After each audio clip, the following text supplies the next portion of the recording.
प्रस्तुत है कार्यक्रम post box number 111। Post box number 111। श्रोताओं नमस्कार। पोस्ट बॉक्स नंबर 111 में आप सभी का बहुत बहुत स्वागत है। मैं हूं जैनेन्द्र। पिछले मन की बात में माननीय प्रधानमंत्री महोदय ने एक चिंता सी जाहिर की थी और चिंता थी जल को लेकर, पानी को लेकर, क्योंकि उनका कहना है कि पानी की एक एक बूंद को बचाने के लिए हम जो कुछ भी कर सकते हैं जरूर करें। और ये चिंता जब प्रधानमंत्री महोदय करते हैं तो उसके पीछे उनका एक लंबा अनुभव भी है, उनका दायित्व भी है। और उस दायित्व को हम सब अपनी जिम्मेदारी समझकर इस क्षेत्र में अगर अपनी भूमिका निभाते हैं जैसा कि वो चाहते हैं तो निश्चित रूप से परिस्थितियां और स्थितियां जो है बदलेंगी। हमें उत्सुकता ये हुई कि हम जाने तो सही कि देश में जल को लेकर, पानी को लेकर, अगर उसकी क्वांटिटी या मात्रा की बात करें या उसकी क्वालिटी की बात करें तो क्या स्थिति है। और इसी उत्सुकता और इसी उत्कंठा की वजह से हमने निवेदन किया श्री कुशविंदर बोहरा जी को, जो कि केंद्रीय जल आयोग, जो कि जल शक्ति मंत्रालय भारत सरकार के अंतर्गत है, उसमें सदस्य हैं और मूलतः जो वाटर प्लानिंग है, प्रोजेक्ट्स हैं और इस समय तो अतिरिक्त रूप से रिवर मैनेजमेंट का दायित्व भी देख रहे हैं। तो उनसे हम जाने तो सही कि देश में जल को लेकर क्या स्थिति है, उसकी क्वालिटी को लेकर क्या कुछ मुद्दे हैं जिनको लेकर हमें जागरूक होने की आवश्यकता है और हमें उसमें एक्टिवली अपनी भूमिका निभाने की भी जरूरत है। तो सबसे पहले कुशविंदर जी, बहुत बहुत स्वागत है आपका। धन्यवाद। क्योंकि देश भर में जितना जल उपलब्ध है, चाहे वो जमीन के नीचे हो, जमीन पर हो या जो आने की संभावना रहती है वर्षा के रूप में, तो उस सबको मैनेज करना, उसका व्यवस्थित करना, उसकी देखरेख करना, उसके इस्तेमाल कैसे हो, इन सारी चीज़ों की जिम्मेदारी जो है वो सेंट्रल वाटर कमीशन की है, केंद्रीय जल आयोग की है और उसमें मूल विभाग है वो आप देख रहे हैं। सबसे पहले तो मुझे लगता है कि हम ये थोड़ा एक बार प्रधानमंत्री महोदय के मन की बात का वो हिस्सा सुन लेते हैं जिसमें उन्होंने कुछ अपनी चिंताएं भी जाहिर की हैं और हमें कुछ प्रेरित भी किया कुछ चीज़ों को लेकर। जी बिल्कुल। तो वो अंश सुनते हैं और फिर बातचीत आपसे हम करेंगे। बहुत विस्तार से आज हम बात करेंगे इस बारे में। साथियों, पानी की एक एक बूंद बचाने के लिए हम जो भी कुछ कर सकते हैं वो हमें जरूर करना चाहिए। इसके अलावा पानी की रिसाइकलिंग पर भी हमें उतना ही जोर देते रहना है। थोड़े से प्रयास से आप अपने घर में ऐसी व्यवस्थाएं बना सकते हैं। रहीमदास जी सदियों पहले कुछ मकसद से ही कहकर गए हैं कि रहमन पानी राखिए, बिन पानी सब सुन। और पानी बचाने के इस काम में मुझे बच्चों से बहुत उम्मीद है। स्वच्छता को जैसे हमारे बच्चों ने आंदोलन बनाया, वैसे ही वो वाटर वॉरियर बनकर पानी बचाने में मदद कर सकते हैं। साथियों, हमारे देश में जल संरक्षण, जल स्रोतों की सुरक्षा सदियों से समाज के स्वभाव का हिस्सा रहा है। मुझे खुशी है कि देश में बहुत से लोगों ने वाटर कंजर्वेशन को लाइफ मिशन ही बना दिया है। जैसे चेन्नई के एक साथी हैं अरुण कृष्णमूर्ति जी। अरुण जी अपने इलाके में तालाबों और झीलों को साफ करने का अभियान चला रहे हैं। उन्होंने 150 से ज्यादा तालाबों, झीलों की साफ सफाई की जिम्मेदारी उठाई और उसे सफलता के साथ पूरा किया। इसी तरह महाराष्ट्र के एक साथी रोहन काले हैं। रोहन पैसे से एक एचआर प्रोफेशनल है। वो महाराष्ट्र के सैकड़ों स्टेप वेल्स यानी सीढ़ी वाले पुराने कुओं के संरक्षण की मुहिम चला रहे हैं। इनमें से कई कुएं तो सैकड़ों साल पुराने होते हैं और हमारी विरासत का हिस्सा होते हैं। साथियों, मैं तो उस राज्य से आता हूं जहां पानी की हमेशा बहुत कमी रही है। गुजरात में इन स्टेपवेल्स को बाव कहते हैं। गुजरात जैसे राज्य में बाव की बड़ी भूमिका रही है। इन कुओं या बावड़ियों के संरक्षण के लिए जल मंदिर योजना ने बहुत बड़ी भूमिका निभाई। पूरे गुजरात में अनेकों बावड़ियों को पुनर्जीवित किया गया। इससे इन इलाकों में वाटर लेवल को बढ़ाने में भी काफी मदद मिली। ऐसे ही अभियान आप भी स्थानीय स्तर पर चला सकते हैं। चेकडैम बनाने हो, रेन वाटर हार्वेस्टिंग हो, इसमें इंडिविजुअल प्रयास भी अहम है और कलेक्टिव एफर्ट्स भी जरूरी है। जैसे आजादी के अमृत महोत्सव में हमारे देश के हर जिले में कम से कम 75 अमृत सरोवर बनाए जा सकते हैं। कुछ पुराने सरोवरों को सुधारा जा सकता है कुछ नए सरोवर बनाए जा सकते हैं। मुझे विश्वास है आप इस दिशा में कुछ न कुछ प्रयास जरूर करेंगे। श्रोताओं, आपने सुना जिस तरह से माननीय प्रधानमंत्री महोदय ने रिसाइकलिंग को लेकर बात की। और सर, जैसे सभी हम जल योद्धा बने ताकि हम पानी को बचाएं, इस बात के लिए उन्होंने प्रेरित किया। जल स्रोतों की सुरक्षा की उन्होंने बात की। बहुत महत्वपूर्ण चीज़ें हैं। और चूंकि वो गुजरात में जब मुख्यमंत्री थे तो उस दौरान गुजरात में पानी की बहुत समस्या रही है, तो उन्होंने जो प्रयास किए, जो पहल किए, उसका बड़ा सार्थक परिणाम भी निकला और बहुत लाभ मिला उसका। अब आपसे ये जानने की उत्सुकता सबसे पहले मुझे ये है कि पानी की कमी की बात तो होती है, पर देश में अगर हम पूरे देश की बात करें पानी को लेकर, तो उसकी उपलब्धता को लेकर हम कहाँ खड़े होते हैं? आपने बिल्कुल सही बात की। जब प्रधानमंत्री वहाँ के चीफ मिनिस्टर थे गुजरात के, और सरदार सरोवर प्रोजेक्ट पे बहुत काम हुआ है। और आज अगर आप देखेंगे तो पानी जो है आज कच्छ रीजन तक हम उस परियोजना के तहत, नर्मदा कैनाल परियोजना के तहत हम पहुंचा पा रहे हैं। तो ये एक बहुत बड़ी उपलब्धि है। कोई सोच भी नहीं सकता था पहले इस बात को। और ये पानी बिल्कुल एक छोर से दूसरे छोर की बात अगर हम करें गुजरात में, तो ये पानी पहुंच रहा है जी। जब हम पूरे भारत की बात सोचते हैं, पानी की उपलब्धता की, पानी को हमारे पास हम कितना यूज़ कर रहे हैं और पानी में क्या समस्याएं जुड़ी हुई हैं, तो एक थोड़ा सा ओवरऑल जो एक पिक्चर होना हमारे श्रोताओं के मन में भी जिज्ञासा होगी। तो उनको थोड़ा सा अगर हम बताएं कि हमारी स्थिति ओवरऑल क्या है एक सरल भाषा में, तो मुझे लगता है कि शायद उसके बाद जो हमारी चर्चा है ज़्यादा सार्थक हो पाएगी। इसीलिए सबसे पहला सवाल और उत्सुकता भी मेरी यही है कि हम जाने तो सही कि हमारे पास है क्या, कितना है। तो आज की डेट में अगर हम देखें तो भारत में जो पानी की उपलब्धता की बात हम करते हैं, तो ऑन एन एवरेज हमारी जो प्रेसिपिटेशन है, पूरी ऊपर से रेनफॉल और स्नोफॉल एंड एवरीथिंग जो भी हम उसको मिला लें, तो 4000 billion cubic metre on an average एक साल में हमारे पास उपलब्ध होता है। अच्छा। लेकिन उसमें से क्योंकि ये पानी सतह पे बहता है, तो एक बहुत बड़ा पोर्शन 50% के करीब एक पोर्शन है जो वेपोरेशन हो जाता है। नॉर्मल साइकिल है। अच्छा, ये नॉर्मल साइकिल है, पूरी दुनिया में साइकिल होता है। हाँ। कि पानी की एवेपोरेट होता है, रेनफॉल बनती है, वापिस आता है, तो ये साइकिल का पार्ट है, वो कोई बात नहीं है। तो करीब उसमें से 2000 बिलियन क्यूबिक मीटर जो पानी होता है वो हमें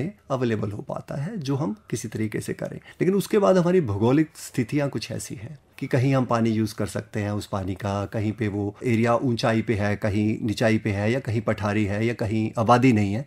तो उस सबको देखते हुए जहाँ पानी की अवेलेबल है, उसमें से ये पाया गया है कि करीब 1123 बिलियन क्यूबिक मीटर पानी हमारे लिए अवेलेबल होता है, जिसको हम एक्चुअली यूज़ कर सकते हैं। तो ये तो हुई हमारी पूरी सालाना जब हम कहें कि जमा पूंजी जो हमारे पास है। हाँ। लेकिन इसमें काफ़ी सारी समस्याएं हैं जिसको समझना बहुत ज़रूरी है, क्योंकि आज भी अगर मैं एवरेज की बात करूं तो हम लोग करीब सिर्फ 710 बिलियन क्यूबिक मीटर यूज़ करते हैं। ये एस्टिमेट्स हैं। अच्छा। जो एस्टिमेट्स हमारे पास अवेलेबल है उनके हिसाब से, तो इससे ऐसा लगेगा कि शायद पानी तो ज़्यादा है, लेकिन हमारे पास हम यूज़ तो बहुत कम कर रहे हैं उसके हिसाब से। तो समस्याएं क्यों हैं? तो ये समस्याएं जानने के लिए सबसे पहले ये जानना बहुत ज़रूरी है कि हमारा जो पानी अवेलेबल है, जिसको हम 1123 कह रहे हैं, 1123 बिलियन क्यूबिक मीटर कह रहे हैं, ये पानी इवनली अवेलेबल नहीं है। अच्छा। ये सब जगह पे अवेलेबल नहीं है। अगर आप ब्रह्मपुत्रा बेसिन को देख लें, हाँ। जहाँ पे हार्डली आबादी कुछ हमारी बहुत कम है, लेकिन उसमें पानी की उपलब्धता अगर आप देखेंगे तो 500 BCM के करीब बिलियन क्यूबिक मीटर तो पानी वहीं पे अवेलेबल है। अच्छा। तो अगर हम इस तरह से अगर ओवरऑल 4000 का या 2000 का हम एस्टिमेट करके चलेंगे हमारी रिवर्स के अंदर, तो आप पाएंगे कि ये इवन नहीं है ना। काफ़ी पानी हमारा गंगा और ब्रह्मपुत्रा में मेजर पानी हमारा अवेलेबल है, साउथ में कम है, राजस्थान में, वेस्टर्न में रेनफॉल भी कम है।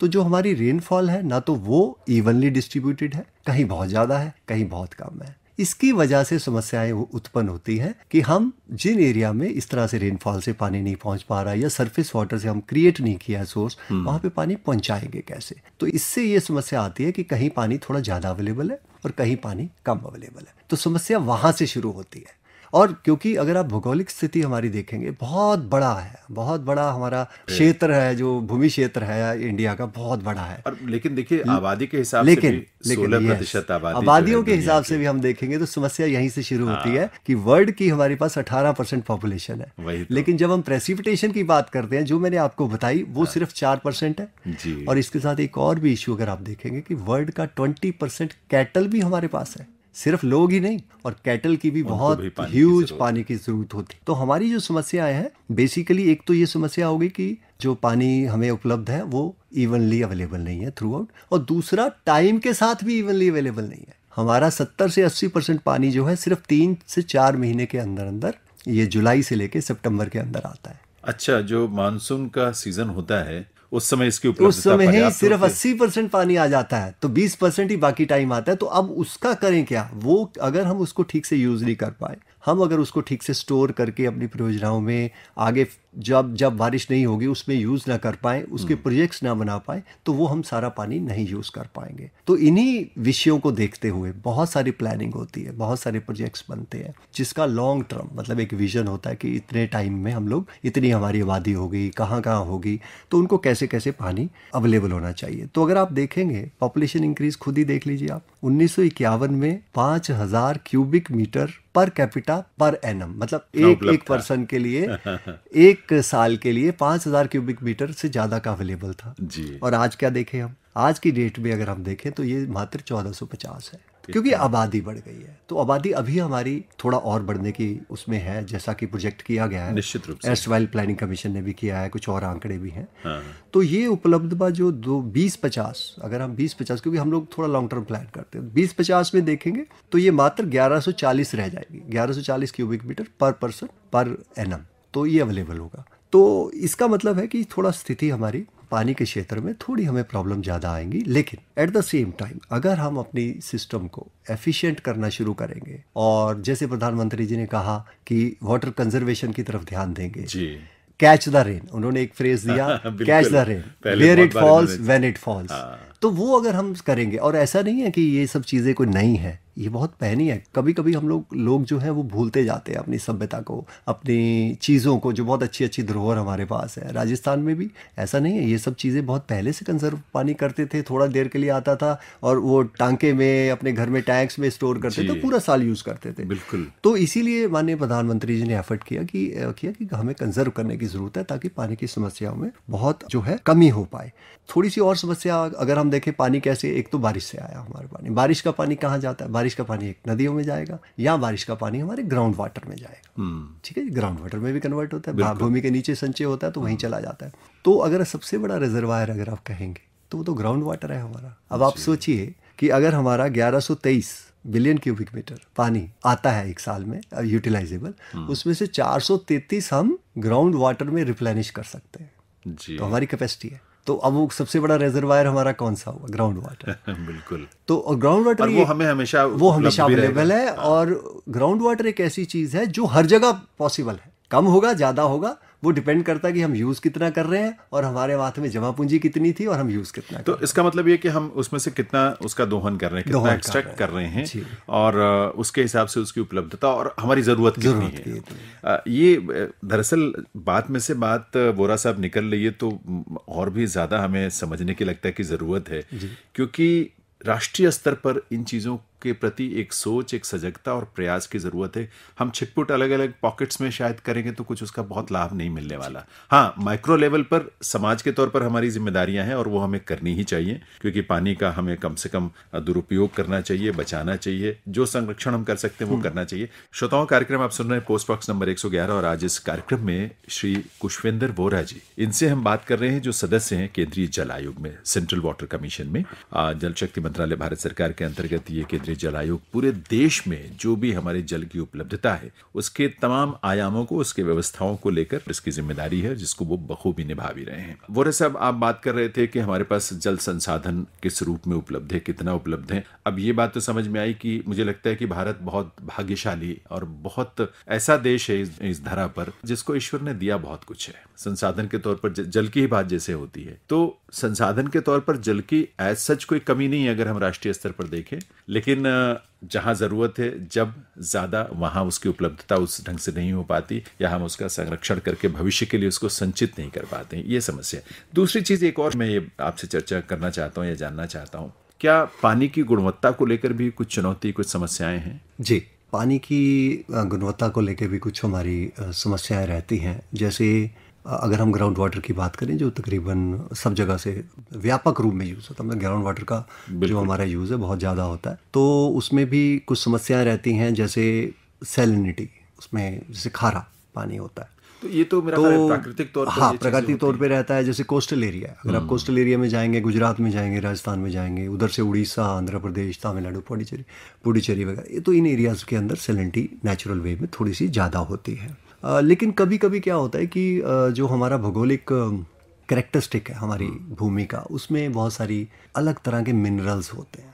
आर्सेनिक भी एक मिनरल है जी। ठीक है, तो आर्सेनिक एक मिनरल है जो सेहत के लिए बहुत अच्छा नहीं होता।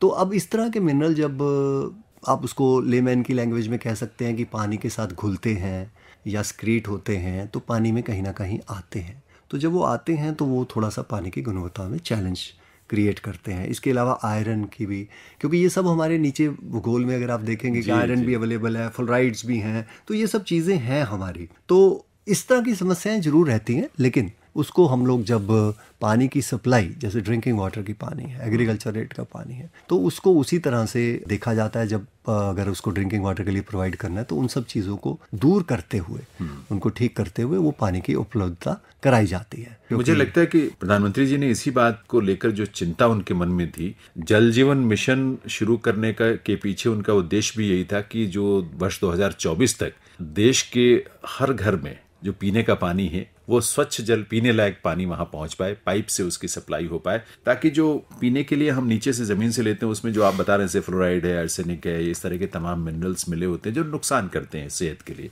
इसके पीछे जो ये उद्देश्य है जल जीवन मिशन के पीछे, मेरा ख्याल है यही, और इस पर काम भी बहुत तेजी से हो रहा है। जी, जल जीवन मिशन एक बहुत ही एम्बिशियस प्रोग्राम है। देखिए, अभी तक अगर आप देखेंगे तो इस तरह का बड़ा विजन पहले एस्टैब्लिश नहीं हो पाया कभी जी। अब बड़ा कैसे है, मैं आपको थोड़ा सा बताता हूँ जी। जल जीवन मिशन बेसिकली रूरल एरिया में हर घर जल, फंक्शनल वाटर टैप कनेक्शन की बात हो रही है, और 55 लीटर पर कैपिटा पर डे, मतलब एक दिन में एक आदमी के लिए, एक पर्सन के लिए प्रोवाइड कराया जाना है इसके थ्रू।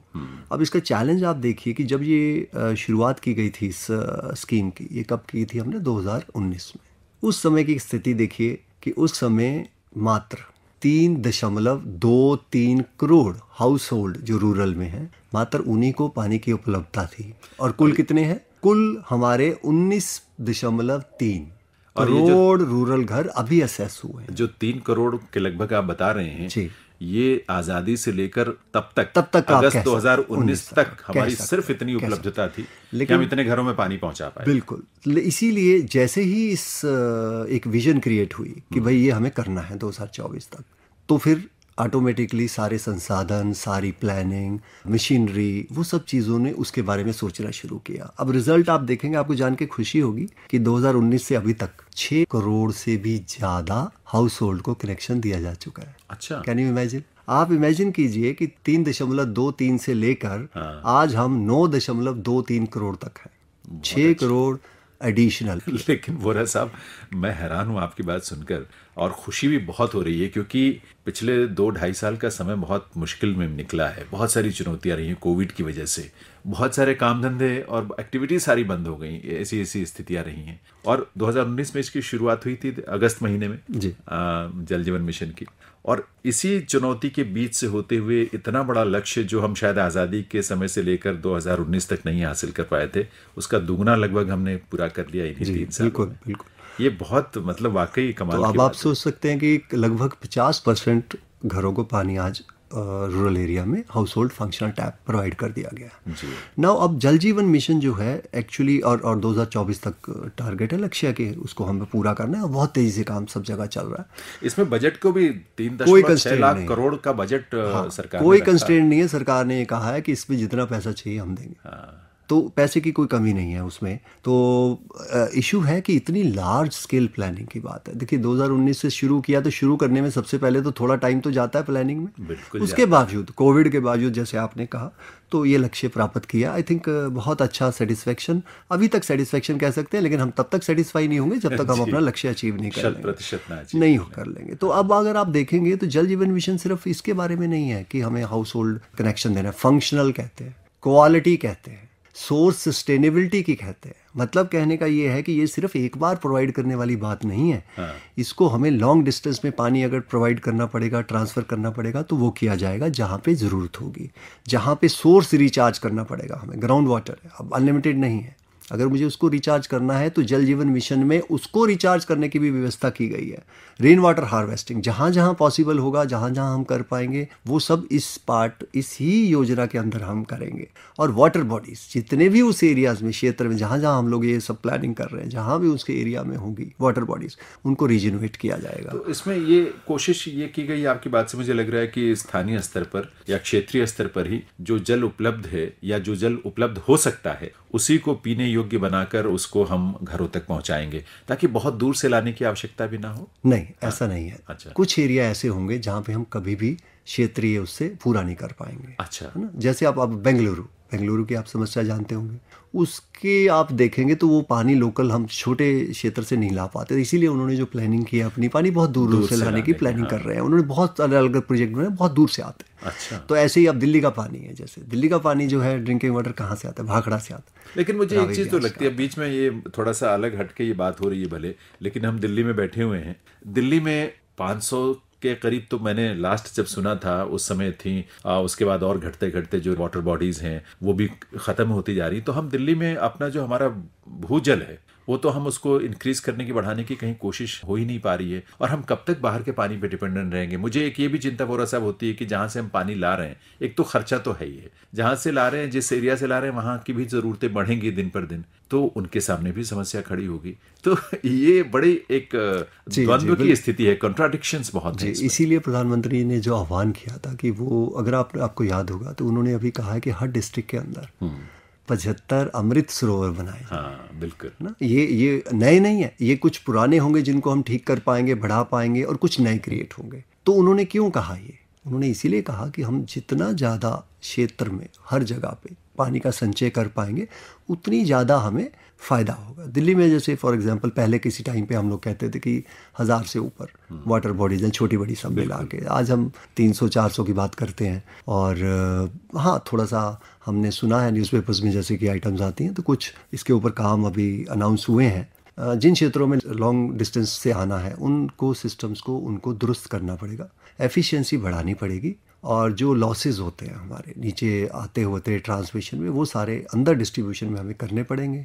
सीवेज ट्रीटमेंट भी करनी पड़ेगी, रिसाइकलिंग भी करनी पड़ेगी। तो ये सारे जितनी चीज़ें हैं वो हमें सारी लागू करनी पड़ेंगी, स्पेशली दिल्ली के कॉन्टेक्स्ट में। देखिए, क्योंकि इतनी बड़ी आबादी है, हम कितना पानी बाहर से ले सकते हैं, ला सकते हैं, ये बहुत बड़ी चुनौती है। और जो उसकी रिसाइकलिंग है या उसका ट्रीटमेंट है, इन चीज़ों को लेके भी प्रयास शुरू तो होते हैं, कुछ दिखते हैं कि हाँ कुछ चीज़ें हो रही हैं, लेकिन मुझे लगता है कि लॉन्ग टर्म में कुछ न कुछ वहाँ जाके वो अपेक्षित परिणाम नहीं निकल पाते हैं।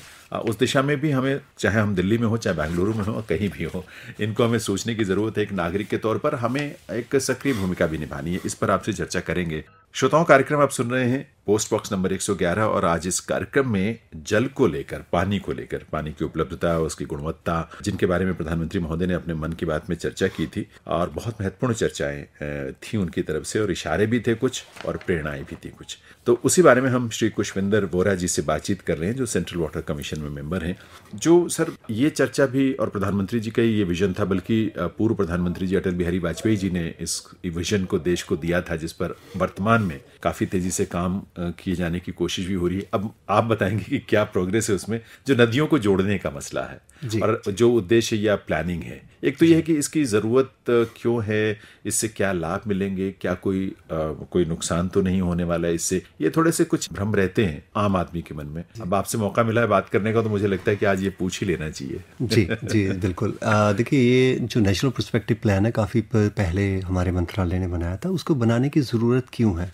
जैसे शुरू में हमने बात की थी कि किसी जगह पे जो है वर्षा बहुत ज़्यादा है, किसी पे कम है। बिल्कुल। और किसी हमारे जो रिवर के बेसिन्स है उसमें पानी ज़्यादा है, किसी में कम। जहाँ ज़्यादा है, जैसे ब्रह्मपुत्र मैंने इतना ज़्यादा है, राइट, आउट ऑफ ऑल अगर हम देखें तो उसमें बहुत सारा पानी अवेलेबल है, लेकिन वो सारे का सारा ऑलमोस्ट सी को जाता है, बांग्लादेश से होता है। और गंगा में कुछ पानी हमारा बहुत सारा है। इसके अलावा अगर हम देखें तो महानदी में थोड़ा पानी हमारे पास अवेलेबल है, लेकिन जैसे जैसे हम साउथ में और ट्रैवल करेंगे तो वहाँ पानी की उपलब्धता थोड़ी कम होनी शुरू हो जाती है। तो उन रिवर्स में पानी कम है या कहीं कहीं बेसिन्स कम है। कुछ वेस्टर्न फ्लोइंग रिवर्स हैं, वो तो सीधा शॉर्ट है, छोटी सी है और वहीं बहती है, वहीं बाहर चली जाती है। कुछ ईस्टर्न फ्लोइंग है, वो भी ऐसा ही है, शॉर्ट टर्म बहती है तो सी में चली जाती है। तो अब जहाँ पे पानी क्षेत्र में कम है, एक जगह तो हमारे फ्लड आ रहे हैं, ब्रह्मपुत्र हुआ, गंगा हुआ, तो इनमें फ्लड्स आते हैं किसी स्टेज पे, और जहाँ किसी किसी जगह पे सूखा पड़ रहा है, बेसिन में पानी नहीं है। कृष्णा रिवर में पानी आज कम कहा जाता है। कावेरी में भी बहुत सारी आपने बातें सुनी होंगी कि पानी की कमी की वजह से कुछ स्टेट्स थोड़ा सा उसको बहुत आपस में थोड़ा रहता है। तो हालांकि वो सब अब सेटल हो गया है ट्रिब्यूनल्स के थ्रू, लेकिन फिर भी एक थोड़ा स्कैर्सिटी रहती है, समस्या रहती है। तो इसीलिए ये विजन की गई थी कि जहाँ पे अगर आप देखेंगे तो इंटरलिंकिंग और रिवर में जो मैक्सिमम पानी आना है वो ब्रह्मपुत्र गंगा बेसिन से ही आना। अच्छा। तो उधर से जब हम लेंगे पानी, और ये पानी जाएगा साउथ की साइड में जाता हुआ टिल एंड। तो ये बेसिकली प्लान इसीलिए बनाया गया था कि जहाँ पानी ज़्यादा है वहाँ से हम लेके जहाँ पानी नदियों में कम है वहाँ डाला जाए, और उन नदियों के आगे जो भी हमारे प्रोजेक्ट्स या लोगों को चाहिए वो प्रोजेक्ट। तो बेसिक जो हमारा एम था वो ये था। अगर आप जानेंगे, ये बहुत सारी कॉम्प्लिकेटेड प्रोसेस है, ये कोई बहुत आसान मसला नहीं है कि आप सीधा एक जगह से उठाया और दूसरी जगह ले गए। बहुत सारी चीज़ें हैं। बिल्कुल।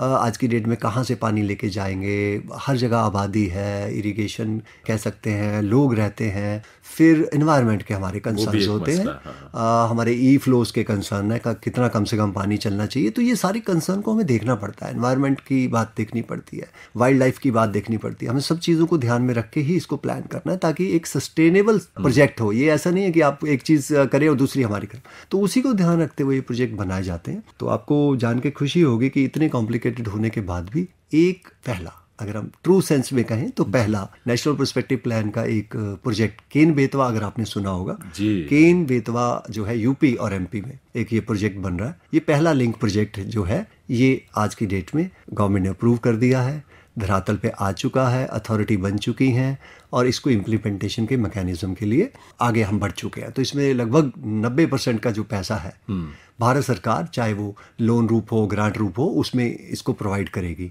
ये एक बहुत बड़ा प्रोजेक्ट है। अगर आप देखेंगे तो तकरीबन 9 लाख हेक्टेयर एरिया को ज़्यादा एरिया को बेनिफिट करेगा। अच्छा। और ये बुंदेलखंड, अगर आप देखेंगे जहाँ की पानी बहुत कमी, आपने सुना होगा बुंदेलखंड के लिए हम बहुत कुछ करते हैं, लेकिन वहाँ पानी की नेचुरल कमी है जी। तो ये पूरे रीजन में वाटर सप्लाई करते हुए जाएगा, 62 लाख लोगों को फायदा होगा। अरे वाह। उस रीजन में तो अगर आप देखेंगे तो बुंदेलखंड में डेफिनेटली इससे पूरा, अगर आप कायाकल्प कहेंगे तो कायाकल्प कह लीजिए, लेकिन ये अगर आते हुए 10 साल अगर आप देखेंगे प्रोजेक्ट बनने के बाद, अगर 2-4 साल के बाद, जैसे प्रोजेक्ट तो फेजेस में बनेगा तो पानी तो पहुंचने लगेगा फेजेस में भी, तो आप उन एरियाज को जाके देखेंगे, आप कहेंगे कि हाँ बुंदेलखंड में तरक्की। तो इसीलिए ये बनाया गया है, और ये एग्रीमेंट भी दोनों स्टेटों में हो चुका है। तो ये हम अब कह सकते हैं कि ये प्रोजेक्ट हम ले आए हैं, और इसकी सफलता को देखते हुए हमें आशा है कि बहुत शीघ्र हम 2-3-4 और प्रोजेक्टों पे, इंटरलिंकिंग के प्रोजेक्टों पे काम करना शुरू करेंगे, स्टेटों की सहमति के साथ, पूरे एनवायरमेंटल सेफगार्ड लेते हुए और हर तरह का प्रिकॉशन लेते हुए हम इसको सस्टेनेबल वे में आगे बढ़ाएंगे। जी। अच्छा वोरा साहब, मैंने ये पढ़ा कहीं, मैं सुनने में आया कि भारत जो है, जो ग्राउंड वाटर है, भूजल है, उसके दोहन में दुनिया में सबसे आगे है। अब बिल्कुल ठीक से अब मुझे लगता है कि हमें भूजल को तो थोड़ा बचा के रखने की ज़रूरत होती है। जो जल हमें वैसे उपलब्ध होता है जो शायद हम ना यूज़ करें तो बह के निकल जाएगा, तो उस तरह के पानी को हमें ज़्यादा से ज़्यादा इस्तेमाल करने के लिए उनके संचयन की ज़रूरत है। वाटर बॉडीज़ जिस तरह आप बता रहे हैं, आप लोग बहुत सारी वाटर बॉडीज़ हैं, रिजर्वॉयर्स हैं बल्कि बड़े बड़े, जिनकी मॉनिटरिंग भी करते हैं, उसकी देखरेख भी करते हैं, जो सेंट्रल वाटर कमीशन है उसके थ्रू। देखिए वाटर बॉडीज़ का साइज़ कुछ भी हो सकता है, छोटा भी हो सकता है, बड़ा भी हो सकता है। जिसको हम मॉनिटर कर रहे हैं वो है जो रिजर्वायर हमने बनाए प्रोजेक्ट्स के थ्रू। अच्छा। उससे पहले मैं जो वाटर बॉडीज़ की भी बात करूंगा, जो वाटर बॉडीज़ इन जनरल हमने मैप करते हैं, तो हम कहते हैं कि जी 0.5 हेक्टेयर से ऊपर कितनी हैं, तो हम कहते हैं कि 7 लाख से ऊपर ऐसी लेक्स हैं, छोटे वाटर पॉन्ड्स हैं जो उससे ऊपर के साइज़ के, उसके नीचे भी बहुत हैं। तो उसके लिए पहले तो मैं आपको थोड़ा जानकारी देना चाहूँगा कि उसके लिए 6th माइनर इरिगेशन सेंसेक्स हम कर रहे हैं। अच्छा।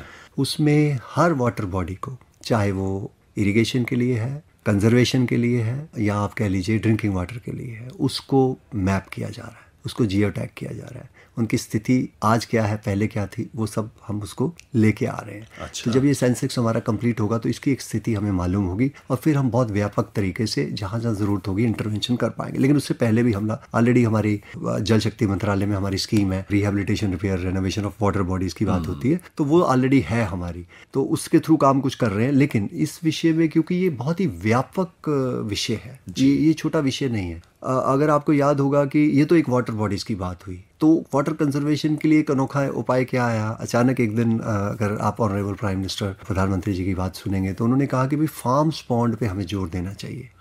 तो कुछ फार्म का एक हिस्सा थोड़ा सा हमें बचा के रखना चाहिए, उसमें पॉन्ड बनाना चाहिए, बारिश का पानी इकट्ठा करें ताकि हम बाद में उसको यूज़ कर पाए। तो क्या हुआ, हमारी बहुत सारी पर ड्रॉप मोर क्रॉप की एक स्कीम है, उसके अंदर भी हमने फंडिंग की, लोगों ने खुद भी किया। अब अगर आप जाते हैं, आप इरिगेशन फील्ड्स या एग्रीकल्चर के पास जाएंगे तो आपको बहुत जगह दिखेगा कि एक छोटा सा पॉन्ड, हर जगह छोटा छोटा पॉन्ड बना हुआ है जिसमें पानी मिलेगा आपको। तो थोड़ी सी उन्होंने अपनी भूमि को पॉन्ड के लिए रख लिया। इसके बारे में मैं देवास की एक स्टोरी पढ़ रहा था बोरा साहब। देवास में काफी सारे गाँव में स्थिति ऐसी हो गई थी कि पानी की इतनी कमी हो गई थी कि सिर्फ एक फसल ले पा रहे थे वो, इतना ज्यादा कम हो गया था पानी का स्तर भी। वहां डिस्ट्रिक्ट एडमिनिस्ट्रेशन के साथ मिलकर बहुत सारे जो प्रयास हुए और यहाँ से जो चीजें सपोर्ट की गई, तो वहां उन्होंने लगभग 10,000 इसी तरह के पॉन्ड जो है देवास जिले में गांवों में बनाए।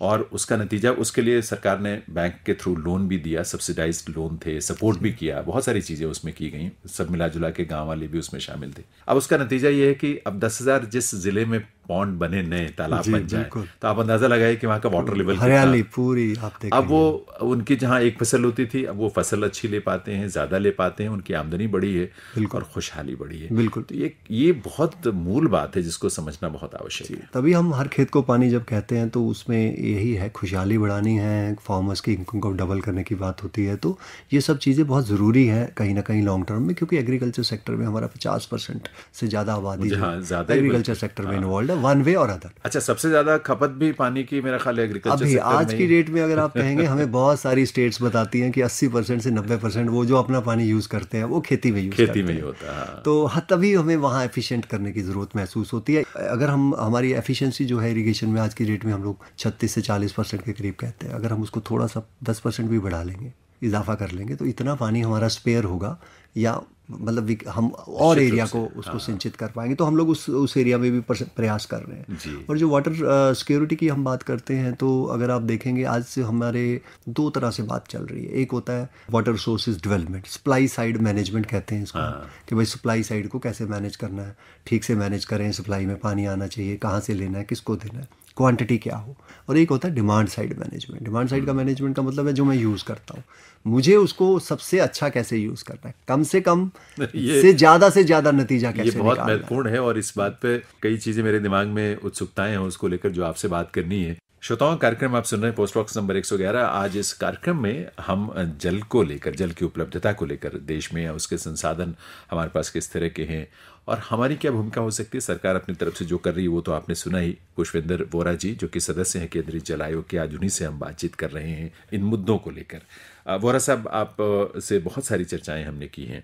एक तो वो बात थोड़ा सा और हम जानना चाहेंगे जो रिजर्वायर की बात थी, लगभग 140 या मेरा ख्याल है ज़्यादा है 140। हाँ, उनको आप लोग लगातार मॉनिटरिंग कर रहे हैं। पर मैं ये जानना चाहता हूँ कि मॉनिटरिंग कर रहे हैं तो उसमें आपको किस तरह के रिजल्ट मिल रहे हैं? क्या कुछ उम्मीद की किरण नज़र आ रही है या कहीं कुछ निराशा से दिखती है कि पानी का स्तर कम होता जा रहा है? क्या स्थिति है जी? इसमें हम तीनों तरीकों से देख सकते हैं, क्योंकि जो हम मॉनिटर करते हैं वो हर वीक करते हैं। तो हर वीक को जब हम एनालाइज करते हैं तो वो हम करते हैं पिछले साल के मुकाबले उस दिन क्या स्थिति थी, या उस दिन पिछले 10 साल के एवरेज में क्या था। ये दो चीज़ें हम मान के चलते हैं। तो कभी कभी जब बारिश कम होती है तो हमारी स्थिति आती है कि पिछले साल से वो फिगर्स जो है वो कम होती है हमेशा, की वाटर का लेवल कम है। इसको जो वीकली मॉनिटरिंग करने का हमारा जो पर्पस है, अगर आप ध्यान से देखेंगे तो उसका फ़ायदा क्या होता है? फ़ायदा क्या होता है कि हम पूरी स्टेट्स को ये बता पाते हैं हर हफ्ते कि आपकी स्थिति, आज की स्थिति पिछले साल से बेहतर है, बराबर है या नीचे है, ताकि उनको मदद मिले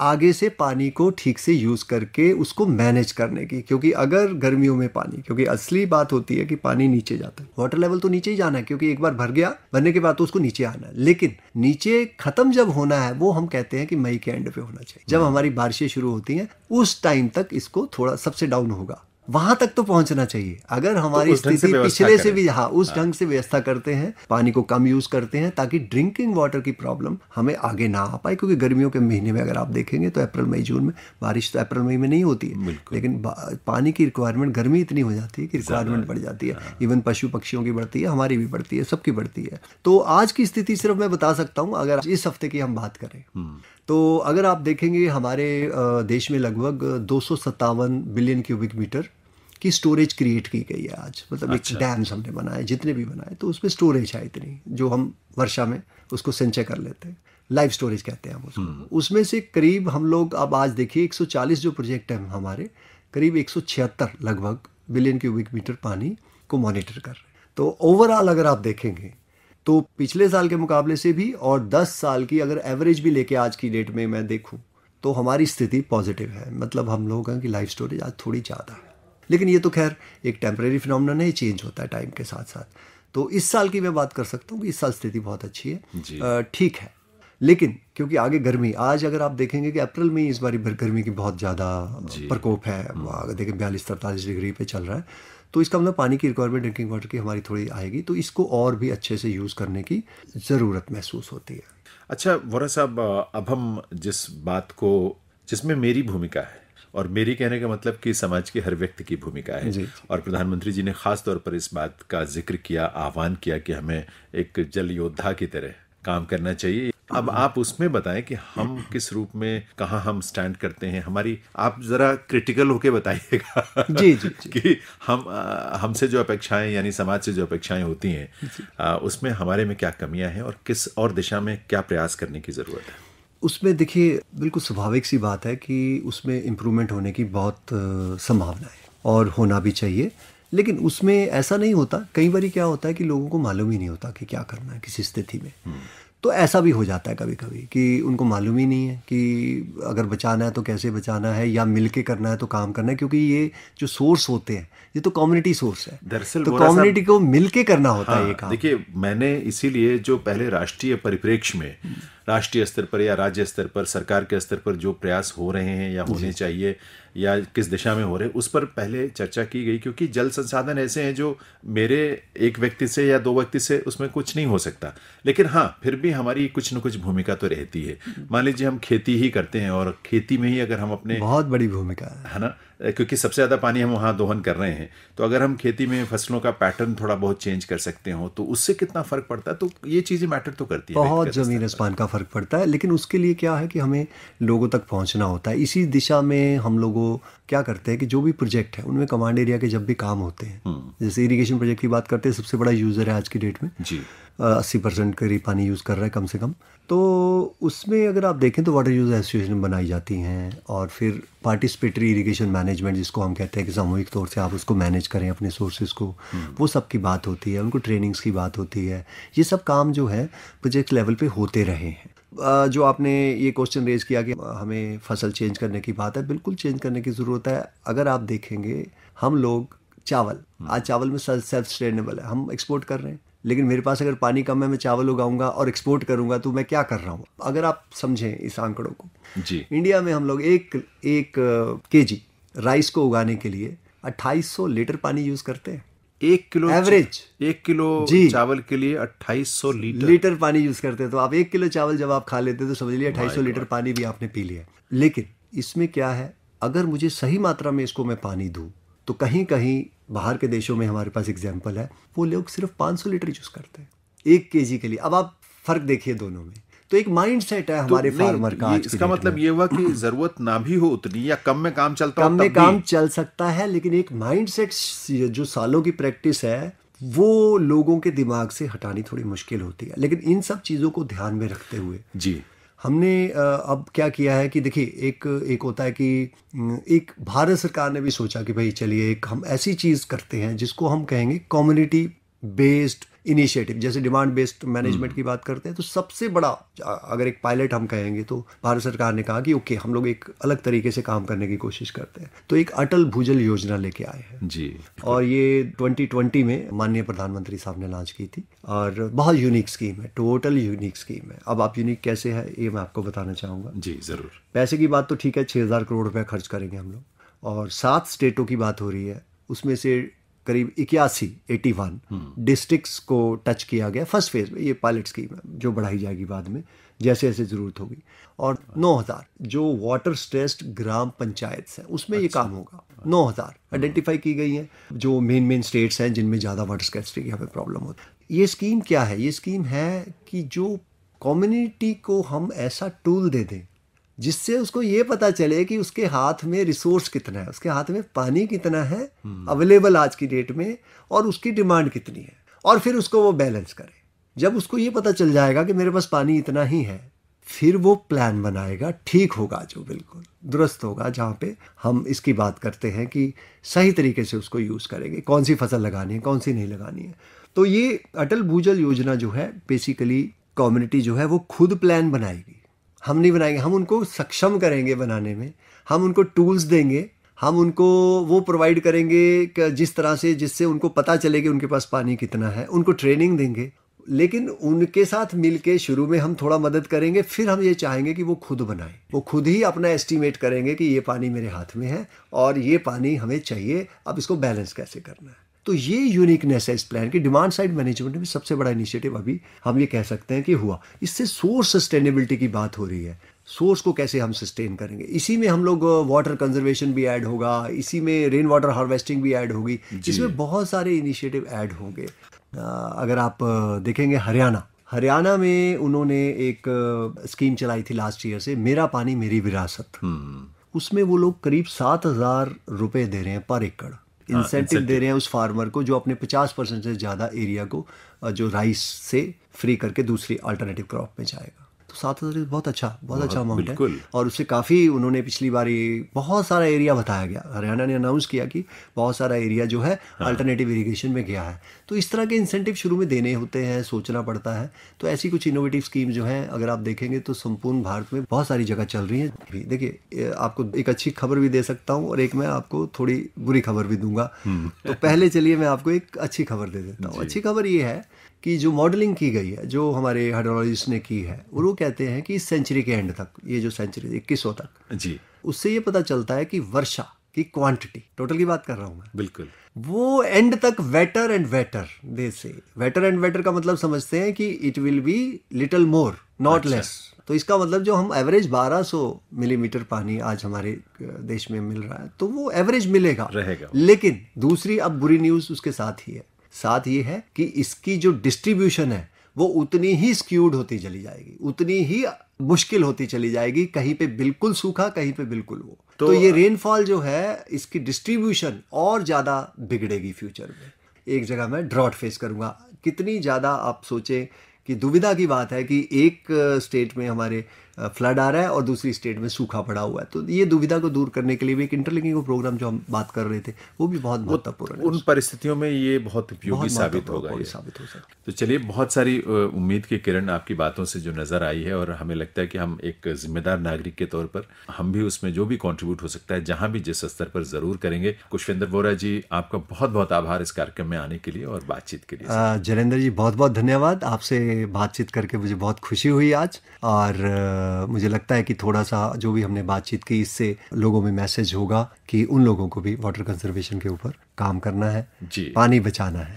तो श्रोताओं, कुशविंदर बोरा जी से हम बातचीत कर रहे थे, जो कि केंद्रीय जल आयोग यानी सेंट्रल वाटर कमीशन में सदस्य हैं। ये जो कमीशन है, ये जल शक्ति मंत्रालय भारत सरकार के अंतर्गत ही आता है। मुझे लगता है कि इस चर्चा के बाद या इसके पहले भी आप स्वयं समझदार हैं, किसी को कुछ कहने की आवश्यकता नहीं, सिर्फ हमें अपने अंदर झांक कर देखने की जरूरत है कि क्या हम कुछ कर रहे हैं, और अगर हम कर रहे हैं बहुत अच्छी बात है, उसको और आगे हम लेकर जाएं। नहीं कर रहे हैं तो कुछ कोशिश करें, पहला कदम बढ़ाएं, इस दिशा में कुछ ना कुछ करें जरूर, कंट्रीब्यूट, ये बहुत ज़रूरी है।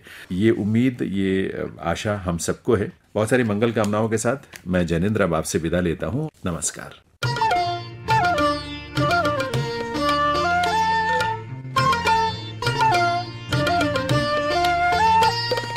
अभी आप सुन रहे थे कार्यक्रम post box number 111। Post box number 111। इस कार्यक्रम के प्रस्तुतकर्ता थे Jainendra Singh. Post box number 111।